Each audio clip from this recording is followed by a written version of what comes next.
Like کریں، subscribe کریں اور بیل آئیکن کو ضرور دبائیں تاکہ آنے والے ویڈیوز اب تک سب سے پہلے پہنچے۔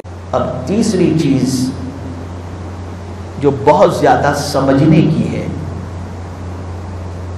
اور جس کے بارے میں آج مسلمانوں کی توجہ نہیں ہے، میرے آقا صلی اللہ علیہ وسلم فرماتے ہیں وَبْكِي عَلَىٰ خَطِيئَتِكَ، تمہاری غلطیوں پر رو، تمہارے گناہوں کو یاد کر کے آنسو بہاؤ۔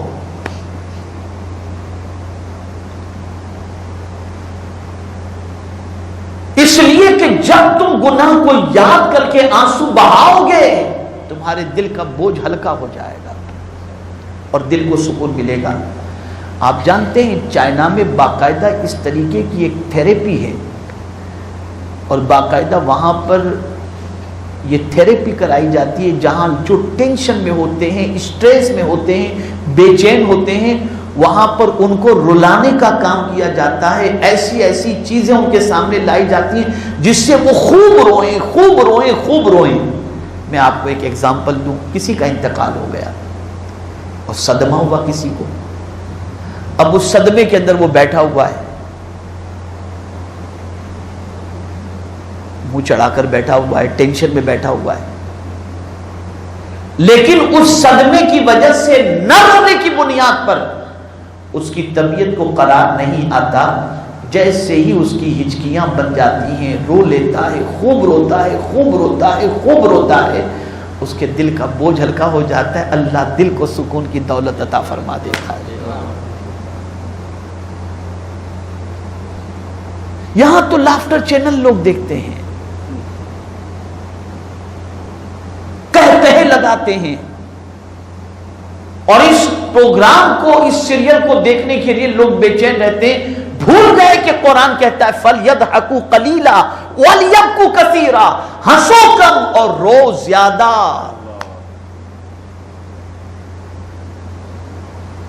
رونے سے دل کو سکون ملتا ہے، رونے سے دل کو اطمینان ملتا ہے، لیکن خاص طور پر حضور نے مینشن فرمایا وَبْكِي عَلَىٰ خَطِيئَتِكَ، اپنے گناہوں کو یاد کر کے رو۔ گناہوں کو کس طرح یاد کرو؟ بہت سارے خوش فہمی میں گرفتار ہوتے ہیں، اللہ کرے کہ ان کی خوش فہمی حقیقت میں تبدیل ہو جائے۔ بڑی رات آتی ہے، دعا کر لیتے ہیں، بولے آج کی رات نجات کی، انشاءاللہ بخشش ہو جائے گی، اللہ کرے ان کے گمان کے اللہ لاج کر دیا۔ لیکن میں آپ سے ایک چیز عرض کروں، ایک بزرگ سے پوچھا گیا کہ جب ہم نے اپنے گناہوں سے توبہ کر لی تو کیا پھر بھی ہمیں اپنے گناہ کو یاد کر کے رونا چاہیے؟ اللہ توبہ قبول نہیں فرماتا؟ اب جواب سنیے، ارشاد فرماتے ہیں کہ سنو، وہ قادر مطلق ہے، چاہے تو توبہ قبول کرے چاہے تو نہ کرے، یہ اس کے قبضے قدرت میں ہے۔ وہ چاہے تو توبہ قبول کرے اور چاہے تو توبہ قبول نہ کرے۔ ارے بندے اتنا تو سوچ، گناہ کا تو یقین ہے کہ تم نے کر لیا ہے، توبہ کا تو یقین نہیں کہ قبول ہوگی کہ نہیں ہوگی، تو یاد کر کے رو۔ اور جس طریقے سے ایک جرم کرنے والا انسان، بچہ، بیٹا کوئی غلطی کر بیٹھے اور ماں کے پاس پہنچ کر کے ماں کی گود میں سر رکھ کر کے رو رو کر ماں مجھ سے غلطی ہو گئی، تو اس کے رونے پر ماں کو پیار آ جاتا ہے اور ماں اس کی غلطی کو معاف کر دیتی ہے، تو وہ میرا رب تو کئی ماؤں سے زیادہ رحمان و رحیم ہے اور مہربانی فرمانے والا ہے۔ جب کوئی اپنی خطا پر نادم ہو کر آنسو بہاتا ہے تو اس کی رحمت کو بھی اس بندے پر پیار آ جاتا ہے۔ اس نے فرمایا اپنی غلطی کو یاد کر کے رو۔ یہاں تو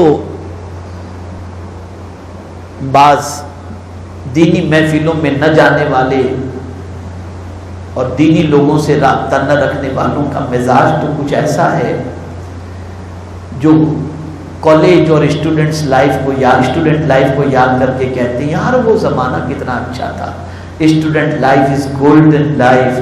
اس زمانے میں کیا انجوائے کرتے تھے, کیا پارکوں میں جاتے تھے. یار اب تو کچھ نہیں کر پاتے. یعنی افسوس کی بات ہے, گناہ یاد کر کے افسوس کر رہے ہیں کہ اب اس عمر میں پہنچ گئے کہ گناہ کرنے کا موقع نہیں مل رہا, جبکہ ہونا یہ چاہیے کہ وہ زندگی کتنی بری تھی جس کے اندر ہم نے اپنے دامن کو گناہوں سے آلودہ کر دیا. لیکن یہ سوچ ختم, یہ سوچ ختم. تو اگر دلوں کو سکون کی دولت دینا ہے تو میرے آقا صلی اللہ علیہ وسلم نے ارشاد فرمایا وَبْكِي عَلَى خَطِيَّتِكَ, اپنے گناہ کو یاد کر کے رو.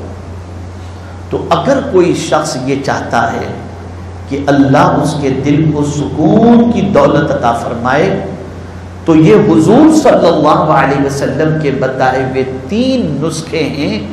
زبان کی حفاظت کرے, بلا وجہ گھر سے نہ نکلے, اور اپنے گناہوں پر وہ روئے, اسے اللہ تعالیٰ سکون کی دولت عطا فرمائے گا. اور یہ سکون اور یہ پریشانی سے نجات صرف زمین کے اوپر نہیں, زمین کے اندر بھی ہے اور میدان محشر میں بھی اللہ عطا فرمائے گا. یہ موضوع بڑا طویل ہے, لیکن میں صرف ایک ہی حدیث پر آج کی گفتگو کو کرنا چاہتا تھا, تو مختصر میں نے کچھ باتیں پیش کر دی. اس کے علاوہ بھی بہت ساری ایسی ٹپس, ایسے نسخے ہیں جو دلوں کو سکون عطا کرنے والے ہیں. میرے پیارے آقا صلی اللہ تعالی علیہ وسلم کے پیارے دیوانوں, نیکی کرو گے دل کو سکون ملے گا, گناہ کرو گے دل بے چین ہو جائے گا. اللہ رب العزت جل جلالہ آقا کریم رؤوف الرحیم علیہ تحیت و تسلیم کے صدقہ و طفیل مجھے آپ کو سب کو قرآن و حدیث پر عمل کی توفیق نصیب فرمائے, اور ہم سب کو اپنی زبان کو لگام دینے, اپنے گھر میں وقت گزارنے, اور ساتھ ہی ساتھ ہمیں اپنی خطاؤں کو یاد کر کے رونے کی توفیق عطا فرمائے.